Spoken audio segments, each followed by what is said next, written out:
तो लास्ट जो बात हुई हमारी, वो आचार्य चरक, इनका एक आचार रसायन का कॉन्सेप्ट है, जो सिर्फ चरक नहीं दिया है, वो कहीं और देखने को मिलता नहीं है। आचार रसायन यहाँ देख पा रहे होगे। तो चरक की मौलिक देन है। बात हुई थी यहाँ जितनी भी चीजें हैं वो व्यवहार में लाने के लिए आई हैं, लेकिन शीर सर्पी जो है वो सेवन करने की बात आई है ना, बाकी चीजें आपके व्यवहार से संबंधित है। तो आचार रसायन स्पेशली याद रखोगे। आगे कुछ रेफरेंसेस दिए हैं कि चरक संहिता में आतुरालय कहाँ पर है, कुमारागार कहाँ दिया, भेषजागार, सूतिकागार। तो देखो, आतुरालय मतलब पेशेंट को जहाँ रखते हैं।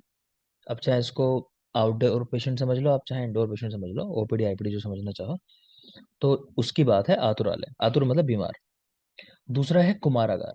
कुमारागार मतलब बच्चे को कहाँ रखते हैं, है ना, जस्ट डिलीवरी के जस्ट बाद वो टाइम मान लो। भेषजागार, मेडिसिन कहाँ रखोगे प्रिपेयर की हुई अपने। और सूतिकागार, कि डिलीवरी के बाद जो 45 दिन का लगभग समय होता है, 45 डेज का, तो उसको सूतिका अवस्था कहते हैं। तो वो टाइम की बात है। ठीक है। तो कुमार और उसकी माता यानी बालक और उसकी माता तो एक ही साथ डिस्क्राइब किए जाएंगे, है ना। तो दोनों का रेफरेंस सेम ही है, चरक शारीराट। अगर यहाँ देख रहे हो, चरक शारीराट में इन दोनों का उल्लेख मिलता है। बाकी आतुरालय, तो चरक सूत्र 15, आप लोगों ने चैप्टर्स के नाम याद किए होंगे, मैंने आपको याद करने को दिए थे। तो चरक सूत्र 15 कौन सा है, कौन बताएगा। कल्पनीय अध्याय है कल्पनीय सर। ठीक है बेटा। तो उपकल्पनीय अध्याय है। तो वो पहला चैप्टर है जहाँ पे ओरिजिनली पेशेंट की बात होगी, जहाँ पे हम लोग वमन की बात करेंगे, विरेचन की बात करेंगे, कि रोग के स्पेसिफिक ये चीज कराई जाती है। तो वहीं पे आतुरालय की बात कर ली, क्योंकि वमन विरेचन आजकल तो जैसे घर पे करा देते हैं, लेकिन जो ओरिजिनल सेटअप है हमारा वो ये है कि आपको वहीं रखना है पेशेंट को। इवन बाहर नहीं भेजा जाता। निवात प्रवात एक विशेष शब्द देख पा रहे हो सामने। इसका मतलब ये है कि पेशेंट को ऐसी जगह रखना है जहाँ पे डायरेक्ट एयर ना आती हो, एक फिक्स प्लेस हो कि भाई यहीं रहोगे आप इस पूरी ड्यूरेशन में। ठीक है ना। तो इसलिए वहां पे आतुरालय का उल्लेख आया है चरक सूत्र 15 के अंदर। और एक देख रहे हो यहाँ पर, चरक कल्प एक, ये कल्प है, ये का गलती से लिख दिया, का है सिर्फ का, आकर अंडा नहीं है उसपे। तो चरक कल्प एक में भेषजागार का उल्लेख है। रीजन क्या है कि कल्प स्थान के अंदर पहले चैप्टर से ही आपको मेडिसिन बताई जाएंगी कि भाई ये 6 जो चैप्टर हैं शुरुआत के, ये वमन द्रव्य वाले हैं, और अगले 6 जो चैप्टर हैं कल्प के, यानी लास्ट के जो 6 बचते हैं, वो है विरेचन द्रव्य वाले। तो उनको कैसे इकट्ठा करते हैं, किस टाइम पे उनको एकत्रित किया जाता है, वो सब बात आई है। क्लियर है। तो चरक सूत्र 15, वहां आतुरालय का निर्देश है। चरक शारीर 8, कुमारागार और सूतिकागार। चरक कल्प एक, वहां भेषजागार, इनका उल्लेख है। इन सब के लिए कॉमन शब्द आए, निवात प्रवात एक देशेशो, मतलब ऐसी जगह जहां निवात स्थान है, सीधे एयर नहीं आती अंदर। और एक देश हो, फिक्स प्लेस हो, कि चेंज नहीं करना है रोज, कि आज इस रूम में कल उस रूम में, ऐसा नहीं करना। यही कह रहे हैं कि आचार्य काश्यप ने, शॉर्ट फॉर्म अगर आप नहीं जानते हो तो फर्स्ट टाइम उनको लिख लेना, क्योंकि धीरे धीरे समझ में आने लगेगा कि हम किसके लिए क्या यूज कर रहे हैं। लेकिन शुरुआत है, तो चाहो तो आप शब्दों को भी लिख सकते हो। तो का जो लिखा है काश्यप के लिए लिखा है, कि काश्यप ने आतुरालय को अरिष्टागार इस नाम से लिखा है। ठीक है। तो आतुरालय को अरिष्टागार कह दिया आचार्य काश्यप ने। इस पे सवाल आया था रिसेंटली। सुश्रुत ने सूतिकागार को अरिष्टम या अरिष्टागार कहा। तो कुछ ऐसा पूछा था कि किस आचार्य ने सूतिकागार को अरिष्टागार कहा है, हाँ, या फिर आतुरालय को अरिष्टागार कहा है, जो भी पूछा था, एग्जैक्ट ध्यान नहीं कर पा रहा मैं। लेकिन आप याद रखना, काश्यप ने आतुरालय को, और सुश्रुत ने, सा से सुश्रुत, सा से सूतिका। ये एक और ट्रिक है, हम जब आगे पढ़ेंगे तो मैं आपको बार बार दिखाऊंगा कि सुश्रुत ने ना अपने जो भी जवाब हैं वो सा के साथ मैच किए हैं। जैसे सुश्रुत ने सूतिकागार को अरिष्टम या अरिष्टागार कहा। ठीक है, मैं आगे बताऊंगा आपको किस तरह ये चीज समझनी है, फिलहाल इतना याद रखो।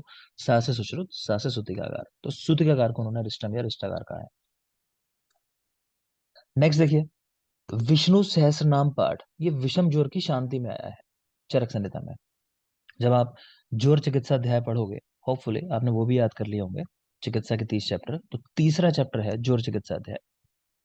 तो वहां पे ना विष्णु सहस्त्र नाम पाठ का उल्लेख आया है कि ये क्या करता है, कि सभी ज्वर को नष्ट करता है। लेकिन एग्जाम में ये क्वेश्चन आ चुका है कि विष्णु सहस्त्र नाम पाठ जो है कहाँ लाभ करता है। तो उसका जवाब जो लगाया गया वहां, वो ये लगाया गया कि विषम ज्वर की शांति करता है। विषम ज्वर एक टाइप है ज्वर का। ठीक है। लेकिन एग्जाम में आ चुका है, आप गाइड जब लगाओगे तो आपको दिखाई देगा, एक बार नहीं 2-3 बार क्वेश्चन रिपीट हुआ है, तो आंसर यही लगवाता है विषम जोड़। ये हमारे यहाँ समस्या रही है पहले से कि एक बार जो चीज चल गई वो चल गई, गलत तो गलत, सही तो सही। ओरिजिनली ये आंसर है, अगर आप ये भी लगा देते हो एग्जाम में आ जाता है, तो आप क्लेम कर सकते हो बिल्कुल, और आपका आंसर बाद में ठीक हो जाएगा, किसी वजह से उसने गलत भी लगा दिया तो, ठीक है ना। तो आप सही बात भी याद रखो कि सर्व जोर नाशक है ओरिजिनली, लेकिन जो आंसर हमें हर बार मिलता है वो विषम जोर मिलता है। क्लियर। अच्छा, इसका एक और इम्पोर्टेंस है। देखो ये जो इस तरह की चिकित्साएं होती है ना, जहाँ पे आपको लगता है कि देवताओं को खुश किया जा रहा है, तो ये देव व्यापाश्रय चिकित्सा है, भगवान विष्णु की पूजा की जा रही है। ठीक है। तो इस तरह की चिकित्सा कहाँ आई है? रोग मेनली हम दो तरह के मानते हैं, एक रोग होते हैं दोषज, जो दोषों की वजह से होते हैं, मान लो वात पित्त कफ की वजह से, और एक होते हैं कर्मज, और एक तीसरा टाइप भी कह दिया कि दोष कर्मज, जहाँ दोनों चीजें साथ में होते हैं। तो दोष में कि वात पित्त कफ बढ़ गए है ना, उससे बीमारी हो गई, और कर्मज होते हैं कि कुछ बुरे काम किए, जैसे लेप्रोसी है, कुष्ठ, उसके बारे में कहा जाता है कि अगर कोई बुरे काम करता है तो आपने अक्सर सुना होगा ना कि लोग कर्ज देते हैं, बदुआएं देते हैं कि अरे, गांव देहात में बहुत चलता है कि तुम कोढ़ी हो जाओगे, ऐसा हो जाएगा, है ना। तो वो यही है कि बुरे काम करने से कुछ बीमारियां होती हैं, तो उनमें कुष्ठ जो है वो एक कॉमन एग्जाम्पल है, तो आप याद रख सकते हो। तो उनको बोलते हैं कर्मज व्याधियां, बुरे कर्मों की वजह से।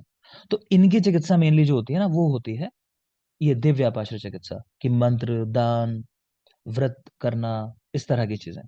लेकिन कहीं कहीं हमको दोषज रोगों में भी ये चिकित्सा मिलती है। वो उदाहरण है आपका ज्वर, जो यहाँ देख पा रहे हो आप। तो ज्वर के अंदर विष्णु सहस्त्र नाम पाठ आया है। मेरी बात समझ में आई जो मैंने कहा? कोई समझ ना पाया और रिलेट ना कर पाया, क्योंकि ये सब चीजें आगे काम में आएंगी। मैं यहाँ सिर्फ कॉन्सेप्ट बना रहा हूँ आपको, ठीक है, याद रखना इन चीजों को। आगे देखोगे तो ज्वर में ही आचार्य हारिस है, उन्होंने रुद्र और हनुमत पूजन करने को कहा है। रुद्र भगवान शंकर का नाम है, तो उनकी पूजा और हनुमत पूजन, ये दोनों करने को कहा आचार्य हारित ने। भेल ने वृषभ ध्वज पूजन की बात की है। ठीक है, तो बैल समझ सकते हो बुल के लिए, तो वृषभ ध्वज भेल ने ये बात की है, तो याद रखोगे। चरक विष्णु सहस्त्र नाम पाठ, हारित रुद्र और हनुमत पूजन, और भेल वृषभ ध्वज पूजन। आपका मन है यही याद रखना चाहो तो एक बहुत जरूरी बात है कि हारित ने ना वर्ण के अनुसार जोर 4 तरह के बता दिए, ब्राह्मण क्षत्रिय वैश्य शूद्र, इनको होने वाले अलग अलग जोर। तो एक सवाल पूछा जाता है कि वर्ण के आधार पर 4 प्रकार के जोर, वर्ण जो हमारे ये हिंदू धर्म में 4 चीजें हैं ना, ये ब्राह्मण क्षत्रिय वैश्य शूद्र, उसके आधार पे 4 तरह के जोर आचार्य हारित ने बताए हैं। नेक्स्ट देखोगे, चरक विमान 8, वहां दशविध परीक्षा भाव, दशविध आतुर परीक्षा, ये दी गई हैं, ये भी चरक की मौलिक देन है, कहीं और आपको देखने को नहीं मिलेंगी। आप लोगों ने जब रोग निदान पढ़ा होगा तो शायद ये परीक्षा की होंगी वहां, हम विस्तार से बात करेंगे चरक विमान 8 में, फिलहाल याद रखो। दशविध परीक्षा भाव और दशविध आतुर परीक्षा, ये भी चरक की मौलिक देन है। अब यही एक और बात समझ लो।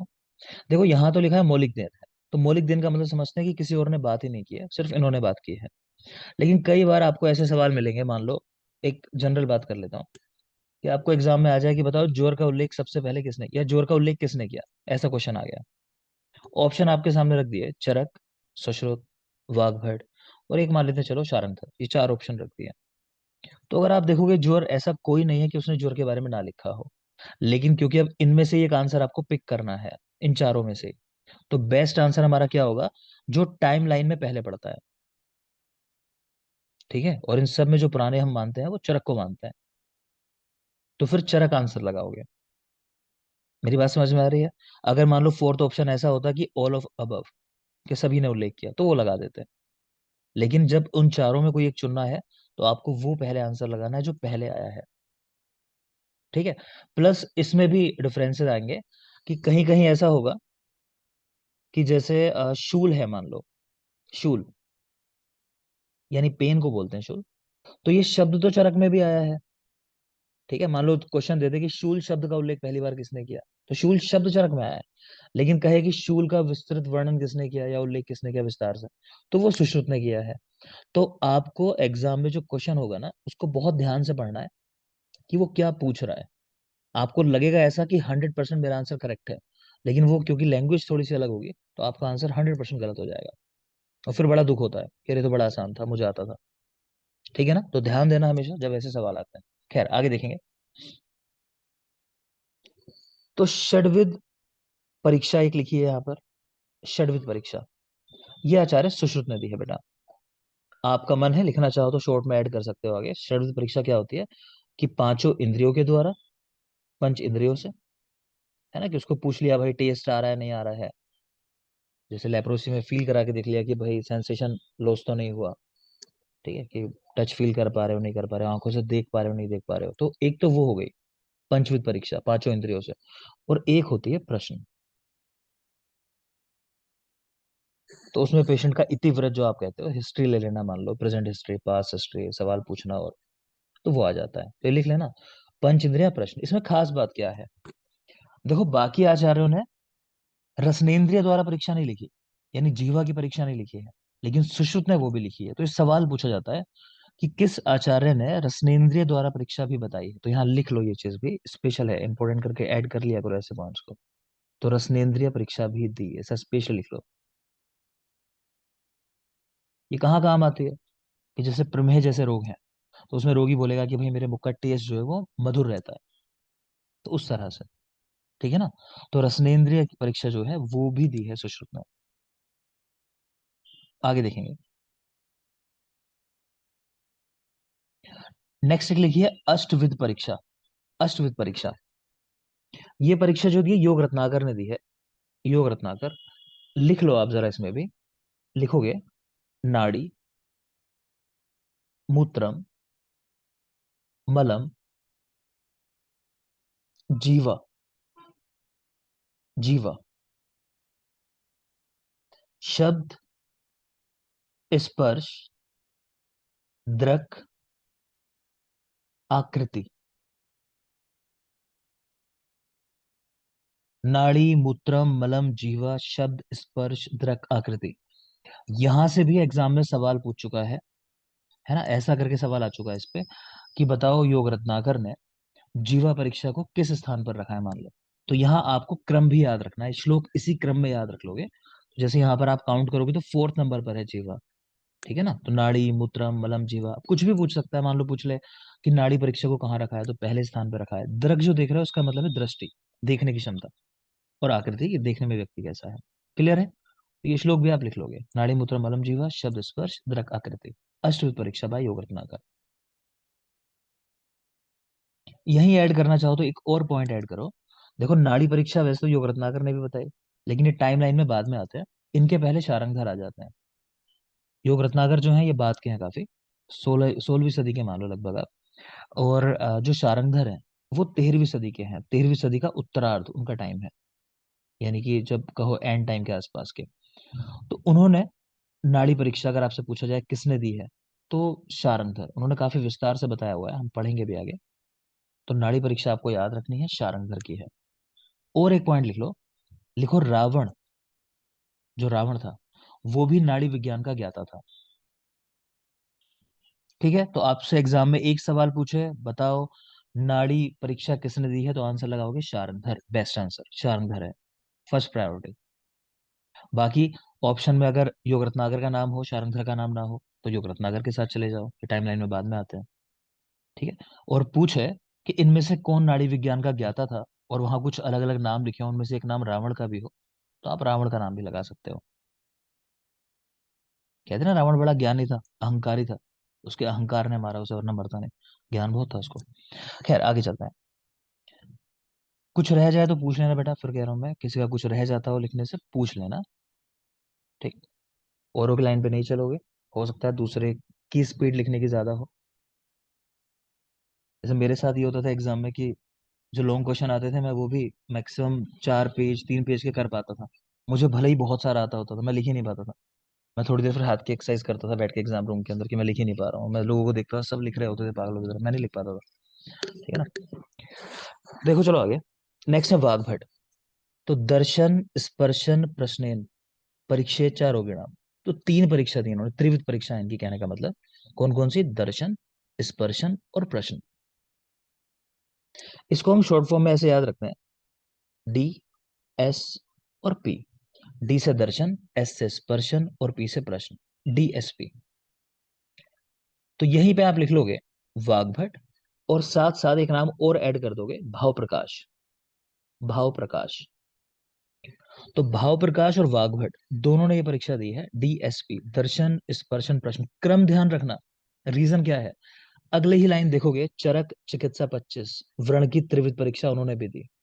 उनकी क्या है, दर्शन प्रश्न और स्पर्शन। तो थोड़ा सा क्रम चेंज हो जाता है, वहां क्या हो जाता है, डीपीएस। है परीक्षा वही तीन, ठीक है। तो डीएसपी, तो ऐसा कर लो कि वाग्भट और भाव प्रकाश मान लो पुलिस में डीएसपी के पद पे होंगे, पुलिस विभाग में जॉब करते होंगे, डीएसपी थे दोनों। और जो चरक थे वो डीपीएस में पढ़ने के लिए जाते होंगे। तो चरक ये डीपीएस के स्टूडेंट थे, ठीक है। डीपीएस यानी दर्शन प्रश्न स्पर्शन, वहां डीएसपी यानी दर्शन स्पर्शन प्रश्न। नेक्स्ट चलिए, अगले जो पॉइंट्स लिखे हैं वो लिखी हुई हैं तंत्र युक्तियां। तंत्र युक्ति ये क्या होती है, किसी भी शास्त्र को पढ़ने के लिए, मतलब इसको जो एक्सप्लेन कराते हैं, जो बताते हैं क्या है, कि तंत्र युक्ति होती है टूल्स कुछ। कौन से टूल्स हैं, किसी भी शास्त्र को पढ़ना जो आसान बना दे। तो वो कुछ टूल्स हैं हमारे शास्त्र को समझने के लिए। तो उनकी संख्या कितनी है, तो ये जो लिखी है संख्या, लिखी है चरक और वाग्भट की। इन्होंने 36 तंत्र युक्तियां बताई है, 36। चरक और वाग्भट, ये वाग्भट है बेटा, वो टाइपिंग मिस्टेक है, चरक और वाग्भट दो नाम लिखे हैं, 36। फिर दूसरे जो लिखिए सुश्रुत और कौटिल्य, आचार्य सुश्रुत और कौटिल्य, उनकी 32, 32 तंत्र युक्तियां हैं। नेक्स्ट है भट्टार हरिश्चंद्र, उनकी 40 है। भट्टार हरिश्चंद्र 40, और भाव प्रकाश 42, 42। एग्जाम में यहां से सवाल इस तरह भी आ चुका है कि सही मैच करो। तो लिख दिया एक तरफ की चरक की तंत्र युक्तियां, सामने नंबर लिख दिया कुछ 32 40 या 42। इसी तरह सुश्रुत भट्टार हरिश्चंद्र भाव प्रकाश, आपको सही मैच करना होता है। तो चारों के चारों आपको करेक्टली याद होने चाहिए, तभी आंसर निकलेगा। तो चरक वाग्भट 36, सुश्रुत कौटिल्य 32, भट्टार हरिश्चंद्र 40, और भाव प्रकाश 42। देखो भाव प्रकाश ऐसे याद रख सकते हो कि उनका नाम ही है भाव प्रकाश, कि भाव खा रहे हैं। क्यों भाव खा रहे हैं भाई, सबसे ज्यादा कामयाब है, सबसे ज्यादा नंबर उनके पास है 42। तो सबसे ज्यादा किसके पास है, भाव प्रकाश के तंत्र युक्तियां 42, इसलिए नाम है उनका भाव, कि भाव खा रहे हैं। सुश्रुत कौटिल्य इनकी सबसे कम है 32, बाकी चरक वाग्भट की 36 36, और भट्टा हरिश्चंद्र की 40 है। अपने तरीके से याद कर लेना, याद करनी है कुल मिला के। नेक्स्ट है चरक संहिता, 10 प्राणायतन बताए गए। चरक में 10 प्राणायतन, मतलब 10 ऐसे स्थान जहां पे हमारे प्राण रहते हैं, ठीक है। 10 प्राणायतन का उल्लेख बाय चरक। नेक्स्ट है गर्भ की परम आयु 100 वर्ष। तो बेटा क्या है, ये कलयुग चल रहा है ना। तो कलयुग में जो हमारी आयु मानी गई है वो 100 वर्ष की मानी गई है, 100 ईयर्स। अगर मैं युग की बात कर लूं, तो सबसे पहले जो था वो सतयुग था। आप लिखना चाहो तो लिख सकते हो, क्योंकि इस पे भी एग्जाम में सवाल आ चुका है। एक होता है सतयुग, सतयुग के बाद जो आया वो आया त्रेता, उसके बाद द्वापर, और फिर आया कलयुग, ठीक है। तो सतयुग में जो आयु थी मनुष्यों की वो 400 साल थी। त्रेता में, नाम ही है त्रेता, तो 300 साल। द्वापर 200 साल, और कलयुग में 100 साल आयु। तो ये याद रखोगे। फिर बता रहा हूँ, कंफ्यूजन मत कर लेना। लोग सतयुग के बाद द्वापर की बात करने लगते हैं, लोग सोचते हैं नंबर 2 पे द्वापर होगा ऐसा करके। तो द्वापर नहीं है, पहले सतयुग है, फिर त्रेता है क्योंकि 300 साल आयु थी, फिर द्वापर है 200 साल आयु थी, और अब है ये कलयुग जहां हमारी परम आयु जो है वो 100 ईयर्स। तो यहाँ बच्चे के लिए कह रहे हैं कि भाई गर्भ जो है वो 100 वर्ष तक जिएगा, गर्भ की परम आयु 100 वर्ष।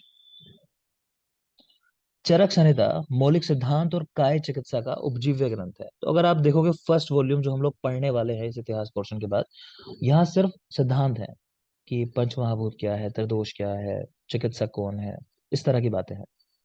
और जो सेकंड पार्ट पढ़ोगे आप, जो हमारा मॉर्निंग बैच में चल रहा है, तो वो है काय चिकित्सा, है ना, वहां पूरी चिकित्सा की बात हुई है।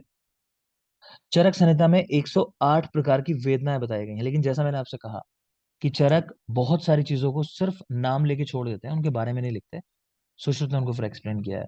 तो वेदना, चरक ने ज्यादा कुछ नहीं कहा। मर्म है तो चरक ने नाम लिख दिया, उसके बारे में कुछ नहीं लिखते हैं। ठीक है ना। तो 108 प्रकार की वेदनाएं बताई हैं चरक ने। चरक सूत्र 4 में द्रव्यों का कर्मात्मक वर्गीकरण आया है, और चरक सूत्र 27 में द्रव्यों का रचनात्मक वर्गीकरण आया है।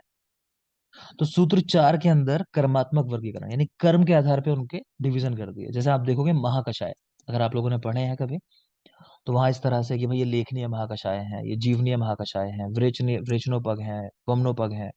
तो उनका जो फंक्शन है, मेन फंक्शन के नाम पे उनकी कैटेगरी बना दिए, 10-10 द्रव्यों के वहां ग्रुप बना दिए हैं। तो उसको उन्होंने बोला महाकषाय। ठीक है ना। तो ये क्या है, द्रव्यों का कर्मात्मक वर्गीकरण, कर्म के आधार पे।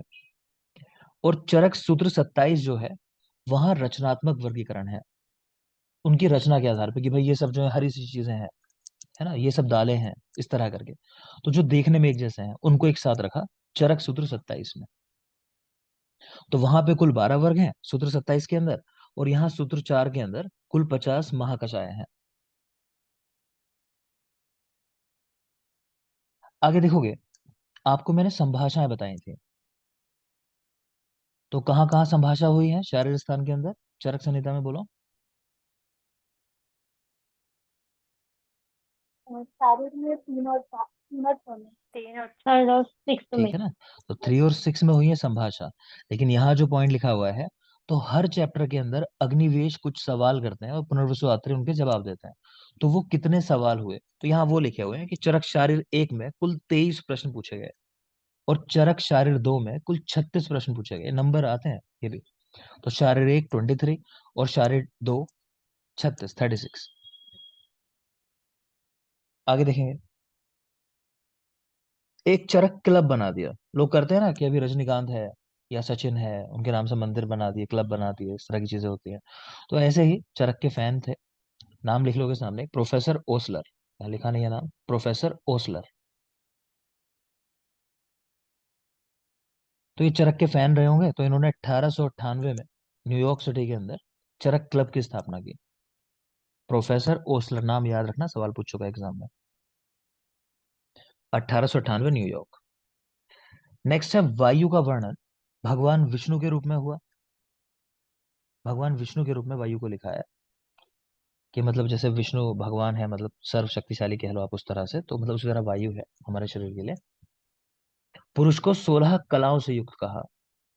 पुरुष 16 कलाओं से युक्त कहा, यही चाहो तो लिख लो। कला का मतलब क्या होता है, गुण। ये पूछ चुका है एग्जाम में। कला मतलब गुण। यही देख पा रहे हो, सुश्रुत उत्तर तंत्र 66, वहां पे पुरुष को 16 कलाओं से युक्त कहा गया।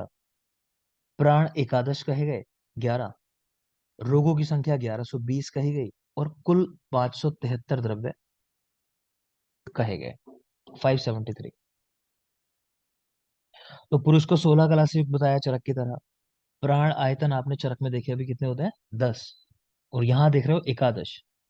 सुश्रुत ने ही एक और जगह प्राण द्वादश भी बताया है ना। तो इनका जब ओवरऑल हम आंसर याद रखेंगे, तो वो ऐसे याद रखेंगे कि सुश्रुत के प्राण कितने हैं, तो 12 या 11।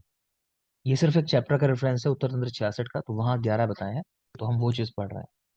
अब एक और चीज समझ लोगे, देखो एग्जाम में कभी कोई सवाल आया आपके सामने, और उसमें आप जानते हो कि मान लो, एक जनरल बात कर लेते हैं, जैसे किसी रोग के बारे में मान लो कह दिया कि इसके कितने भेद होते हैं, और मान लो आपने पढ़ा हो कि उस रोग के 8 भेद भी पढ़े हो, कहीं आपने कहीं 3 भी पढ़े हो, मान लो कहीं 2 भी पढ़े हो, और ऑप्शन में सारे रख के दे दें, तो किसके साथ जाना है, जो हाईएस्ट नंबर आपको याद है, 8 के साथ। जैसे आपकी गाइड में आपको एक क्वेश्चन मिलेगा कि आचार्य सुश्रुत के अनुसार प्राणों की संख्या कितनी है, तो वहां 12 भी दिया हुआ है ऑप्शन के अंदर, 11 भी दिया हुआ है ना। हो सकता है एग्जाम में आप वहां क्लेम करो तो दोनों बातें सही मान ले, कॉमन आंसर कर दे, लेकिन उस सिचुएशन से खुद को बचाना होता है। तो तरीका क्या होता है कि जो माना गया है पहले भी, उसके साथ चले जाओ, ज्यादा माइंड मत लगाओ। तो 12 वहां पे आंसर लगवाया हुआ है, 11 को नहीं माना उसने करेक्ट। तो हम भी जब प्राण पूछेंगे सुश्रुत के, तो 11 नहीं लगाओगे, 12 लगाओगे, फर्स्ट प्रायोरिटी। सेकंड 11 रखोगे। क्लियर है। रोग देख रहे हो 1120, और द्रव्यों की संख्या 573, 573। आगे देखेंगे, बेटा जितनी बातें कह रहा हूँ ना, ये समझा रहा हूँ आपको कॉन्सेप्ट चीजों का, इनको समझ लेना। नहीं तो जब एग्जाम पेपर हाथ में आएगा ना, अभी टेस्ट में भी जब आएगा, तो आप डिसाइड नहीं कर पाओगे करेक्ट आंसर क्या है, क्योंकि आपको सारे ही ठीक लगेंगे शायद, है ना। हर क्वेश्चन में दो तो ऑप्शन आपको लगेंगे कि ये दोनों ही ठीक है, दोनों ही पढ़े हमने। हमें यहाँ क्या चुनना होता है, मैं एक बात हमेशा कहता हूँ कि अंधों में काणा चुना जाता है। जब अंधे अपना राजा बनाते हैं ना किसी को, तो चुनते हैं काणा कौन है, तो काणा अच्छा नहीं होता, लेकिन मजबूरी है कि अंधे को तो नहीं चुन सकते ना, कि भाई चलो कम से कम एक आंख से तो दिखाई दे रहा है तो इसको चुन लेते हैं। तो वही चीज है, उन सारे ऑप्शन में देखना कि ज्यादा बेहतर कौन है। ठीक है, आगे देखो। ये नंबर लिखे हैं, टिका गया, लेकिन हम याद नहीं करते। रीजन, ये नंबर बहुत ज्यादा बदलते रहते हैं, अब तो हर साल हर महीने कोई ना कोई टीका आती रहती है। तो आपको बस इतना सा याद रखना है कि सबसे ज्यादा टीकाएं अष्टांग हृदय के ऊपर लिखी गई है। कोई पूछ ले सर्वाधिक टीका किस पर लिखी गई है, जो हमारी मेन संहिताएं हैं, तो अष्टांग हृदय के ऊपर लिखी गई है। उसका लॉजिक मैं आपको बता देता हूँ। देखो ऐसा है, चरक ने बहुत सारी चीजें लिखी, लेकिन सर्जरी वाला पार्ट जहां भी आया, उन्होंने साफ लिख दिया कि ये हमारा काम नहीं है, ये धन्वंतरी संप्रदाय वालों का काम है। ठीक है, दो संप्रदाय हैं हमारे यहाँ। एक आत्रेय संप्रदाय है, जो कि चरक वाला है, क्योंकि आत्रेय यहाँ सब कुछ बता रहे हैं, और एक होता है धन्वंतरी संप्रदाय। धन्वंतरी संप्रदाय होता है सुश्रुत वाला, तो वहां धन्वंतरी है जो सब कुछ आगे बता रहे हैं। ठीक है, तो चरक क्या करते हैं या फिर आत्रेय क्या करते हैं, जहां भी कोई सर्जरी वाला पोर्शन आता है ना, वहां लिख देते हैं कि भाई ये जो काम है, ये धन्वंतरी संप्रदाय वालों का है, हमारा नहीं है। तो यहाँ पे सिर्फ मेनली काय चिकित्सा की बात हुई है, सर्जरी की बात नहीं हुई। सुश्रुत क्या करते हैं, तो उन्होंने, आप देखोगे उनके जो मेडिसिन के योग हैं, उन्होंने उनके नाम तक भी नहीं लिखे। मतलब वो इतने लापरवाह रहे उस चीज में। अगर आप देखोगे सुश्रुत ज्यादा प्रैक्टिकल लगता है पढ़ने में, लेकिन फेमस क्यों नहीं हुआ उनका जो काय चिकित्सा वाला पार्ट है, क्योंकि वहां उन्होंने अपने जो मेडिसिन के योग बनाए ना, उनको नाम ही नहीं दिया। उन्होंने कहीं नाम ही नहीं दिया योगों को, बस लिख के छोड़ दिया कि भाई ये 50 द्रव्य हैं, ये मिला के आप मेडिसिन बनाओ और इस बीमारी में इस्तेमाल करो। तो इस वजह से उनके योग फेमस नहीं हो पाए। तो उनको काय चिकित्सा में इतना इंपॉर्टेंस नहीं देते, सर्जरी में ज्यादा इंपॉर्टेंस देते हैं। ठीक है, अब आते हैं अष्टांग संग्रह। इनके बाद जो है, संग्रह ने देखा अच्छा भाई दोनों ने ये बातें लिखी हैं, तो एक काम करता हूँ, इन दोनों की बातें एक जगह मिला के लिख दी अपनी बुक के अंदर, साथ साथ कुछ अपनी बातें भी लिख दें, तो वो ज्यादा अच्छी हो गई। लेकिन जो संग्रह है ओरिजिनली कहते हैं वो बहुत बड़ी थी, प्लस बहुत मुश्किल थी पढ़ना। अष्टांग संग्रह को पढ़ना थोड़ा मुश्किल था, तो वो इतनी फेमस नहीं हो पाई उस समय। फिर कहते हैं उन्हीं नहीं, उन्हीं वाग्भट ने बाद में आके अष्टांग हृदय लिखी, तो वो ज्यादा इजी फॉर्म लिखी। लेकिन उसमें क्या था, वही चीज कि चरक वाला भी सब कुछ है, सुश्रुत वाला भी सब कुछ है, प्लस अपना जो ज्ञान था वो भी उसमें डाल दिया, तो वो कंप्लीट पैकेज हो गया। ठीक है ना, कि काय चिकित्सा भी आ गई, सर्जरी भी आ गई, प्लस और भी जो चीजें समय के साथ आई नहीं, वो भी उन्होंने ऐड कर दी। तो अगर आप कहीं टीका करने जाओ, मान लो आप कुछ लिखना चाह रहे हो, तो आप क्या चाहोगे कि भाई मेरे पास कंप्लीट पैकेज हो, मैं उसको पूरे के ऊपर कुछ लिखूं, है ना। सिर्फ एक पार्ट पे लिखोगे तो वो अधूरा सा लगेगा आपको। तो लोग जब टीका करते हैं ना, तो अष्टांग हृदय को ही प्रीफर करते हैं टीका करने के लिए, कि चलो अष्टांग हृदय पे लिखते हैं, चरक सुश्रुत पे नहीं लिखना चाहते, अष्टांग हृदय पे लिखते हैं। क्लियर। तो इसीलिए सबसे ज्यादा टीकाएं अष्टांग हृदय के ऊपर मिलते हैं। आगे देखोगे। अब बेटा यहाँ से थोड़ा सा जो पोर्शन आ गया वो आ गया कि प्रतिसंस्कर्ता कौन कौन हुए। क्योंकि चरक तो हम पढ़ते हैं मेन, चलो उसके बाद रेडबल पढ़ते हैं, मगर उसके बाद भी लगातार टीकाएं लिखी जा रही हैं, है ना। प्रतिसंस्कार होता जा रहा है बुक्स का, तो वो कैसे कैसे हुआ वो थोड़ा देखेंगे अभी। तो बल्कि आप यहाँ से देखो फर्स्ट पॉइंट, ये देखो, मैं आपको ऊपर वाला बाद में पढ़ाऊंगा, अभी अभी छोड़ दो, अभी बात करेंगे उसकी। तो संस्कृत टीकाएं पहले, उसके बाद हिंदी टीकाएं। जो पुराने स्कॉलर्स थे हमारे, उनकी जो लैंग्वेज थी वो संस्कृत थी। ठीक है, फिर वो तो हिंदी तो अब ज्यादा प्रचलन में आ गई, पहले संस्कृत टीकाएं ही होती थी। तो सबसे पहली टीका जो है चरक संहिता की, वो है चरकन्यास। किसने लिखी, भट्टार हरिश्चंद्र ने लिखी। टाइम था इनका 6th सेंचुरी, बिल्कुल याद रखना, इनका टाइम भी याद रखना आपको, इनका नाम भी, इनका टाइम भी, और बुक बहुत जरूरी है, चरकन्यास बहुत पूछी जाती है। ठीक है, इन्हीं भट्टार हरिश्चंद्र ने खरनाथ संहिता का प्रतिसंस्कार भी किया। ये बात याद रखो, खरनाथ संहिता है, उसका भी प्रतिसंस्कार किया। ये सवाल भी अलग से आ चुका है कि खरनाथ संहिता के प्रतिसंस्कर्ता कौन है इनमें से, तो भट्टार हरिश्चंद्र, जिन्होंने चरक संहिता पे चरकन्यास टीका लिखी, जो कि पहली टीका है चरक की, 6ठी शताब्दी में लिखी गई। क्लियर है। आगे देखोगे, एक बुक है चरक पंजिका, तो स्वामी कुमार ने लिखी, 7th सेंचुरी। देखो आगे वालों का टाइम कोई खास नहीं है, टाइम को जिसको मैं कहूँ उसका कम से कम याद कर लेना। मैंने लिखा सबका है, लेकिन जिनको मैं कहूँ स्पेशली कि याद होना चाहिए, वो जरूर याद हो आपको, तो मैंने एक इसको कहा है आपको, 6th सेंचुरी वाला। ये बिल्कुल याद रखोगे। अगली है चरक पंजिका स्वामी कुमार की 7th सेंचुरी। टाइम आपका मन है, याद करना चाहो नहीं करना चाहो, ये याद कर लेना कि स्वामी कुमार चरक पंजिका। याद कैसे रख सकते हो कि देखो स्वामी जो होते हैं ना अक्सर, जैसे बाबा स्वामी इस तरह के लोग, तो उनका जो पोस्चर होता है आशीर्वाद की मुद्रा, कि पंजा बना के आशीर्वाद दे रहे होते हैं। ठीक है, स्वामी जी जो है हमेशा पंजे से अपने आशीर्वाद दे रहे होते हैं। तो उस तरह करके याद कर सकते हो कि स्वामी जी का पंजा। तो चरक पंजिका बाय स्वामी कुमार। आगे है निरंतर पद व्याख्या, ये लिखी है जिज्जट ने, 9th सेंचुरी। इनको याद कर सकते हो, इनका टाइम। तो निरंतर पद व्याख्या बाय जिज्जट, 9th सेंचुरी। कैसे याद रखोगे? देखो ये भी एक ट्रिक है कि जहां आपको ऑप्शन के अंदर ना का साउंड दिखाई दे, तो वहां आंसर में भी 9 आ जाता है। जैसे आगे चल के हम पढ़ेंगे स्नायु कितने होते हैं, तो स्नायु में ना आया ना, तो इसका आंसर है 900। और इस तरह की बहुत सारी चीजें हम आगे देखेंगे। ऐसे यहाँ निरंतर पद व्याख्या शुरू में ना आ रहा है ना, तो इनका टाइम है 9th सेंचुरी। ठीक है। और निरंतर यानी लगातार, तो देखोगे इनके नाम में भी लगातार जा का साउंड आ रहा है, जा है ना, जेट जेट ऐसा करके। तो ऐसे भी याद रख सकते हो कि निरंतर यानी कि लगातार जिसके नाम में रिपीटेशन है, तो जेट जेट 3 जा आ रहे हैं, तो उनकी रचना है निरंतर पद व्याख्या। अब रटना है, जैसे रटोगे रटी होनी चाहिए सारी बुक से, जितनी यहाँ पढ़ा रहा हूँ। इनके बारे में जरूरी बात है, लिख लो सामने। इन्होंने चरक, सुश्रुत, वाग्भट तीनों पर टीकाएं लिखी हैं। चरक पे भी, सुश्रुत पे भी और वाग्भट पे भी, तीनों पे टीकाएं लिखी हैं जिज्जट ने। नेक्स्ट बुक है परिहार वर्तिका, आषाढ़ वर्मा, 9th सेंचुरी। परिहार वर्तिका, आषाढ़ वर्मा, 9th सेंचुरी।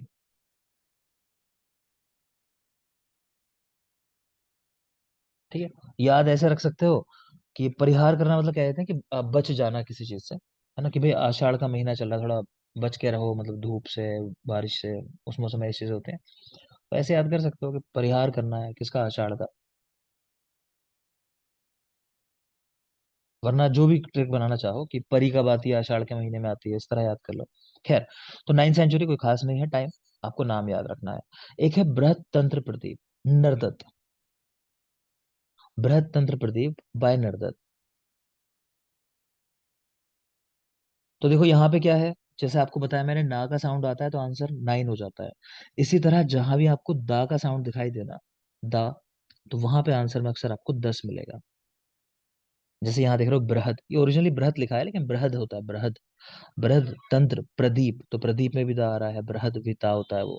नरदत्त इनके नाम में भी दा है, तो इनका टाइम भी 10th सेंचुरी है। याद करने के लिए बता रहा हूँ, जरूर नहीं है याद करो उसको आप। तो नरदत्त की है बृहद तंत्र प्रदीप।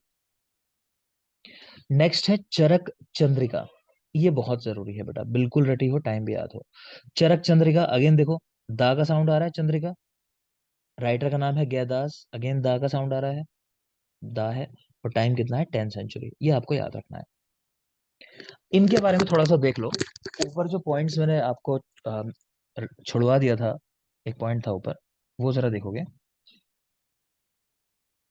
चरक चंद्रिका गैदास ने लिखी, तो इन गैदास को ना चंद्रिकाकार कहते हैं। यहाँ देखो आप, गैदास, इनको चंद्रिकाकार कहा जाता है।